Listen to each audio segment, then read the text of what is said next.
A massive reconciliation bill funding the Department of Homeland Security's immigration enforcement agencies is now headed to the House.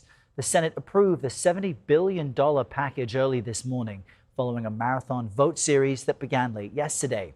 During what's known as a vote-a-rama, Democrats attempted to eliminate or restrict the Justice Department's anti-weaponization fund. But none of the amendments they introduced cleared the required 60-vote threshold. CBS News White House reporter Aaron Navarro joins us from our Washington bureau with more on all of this. Good morning, Aaron. I'm just curious, how will our viewers' lives possibly be different after this vote-a-rama? Good morning, Errol. Well, the clearest thing so far from this bill is that the immigration tactics under the president's second term now in the White House will continue for the rest of his term. It's $70 billion for ICE and CBP for the next 3 years, so through the end of President Trump's term in the White House. And this comes after a tumultuous couple of about 2 years, essentially, where the immigration enforcement agencies have shut down the southern border, but have also killed 2 Americans and have had a heavy increase in deportation roundups.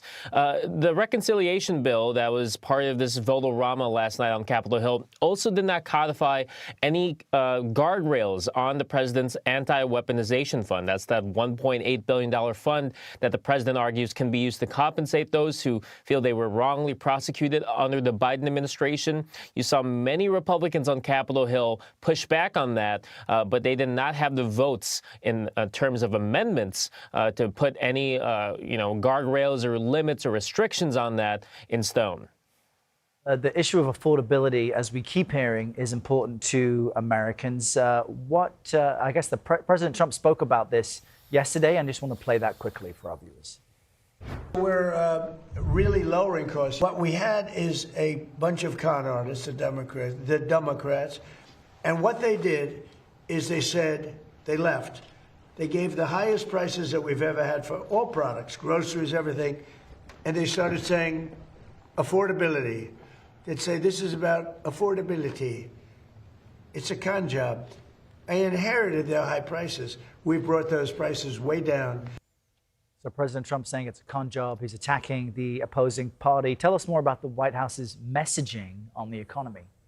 Well, that messaging from President Trump is similar to what he was saying about the economy before he started this war with Iran. He would often blame his predecessor, President Joe Biden, saying he inherited high prices, high inflation from him. But a lot of what the president says on the economy, it doesn't really matter as long as this war with Iran continues, as long as there are these restrictions when it comes to transit through the Strait of Hormuz. The rise in gas and grocery prices is a result of what the president is doing there. And he has said in the past that he's almost dismissive of Americans' financial situations, saying that it is a small cost to pay as long as Iran is prevented from having a nuclear weapon. We will see the president in Wisconsin later today. It's a swing state. It has a number of notable midterm races in what is billed as a speech on agriculture, on what his signature tax and spending bill, which he calls the one big beautiful bill, is doing for rural Americans. But we will see how much time the president actually dedicates to talking about that compared to other topics. Yes, he can go on to other things sometimes and move off message. Aaron Navarro in D.C. Thank you, Aaron.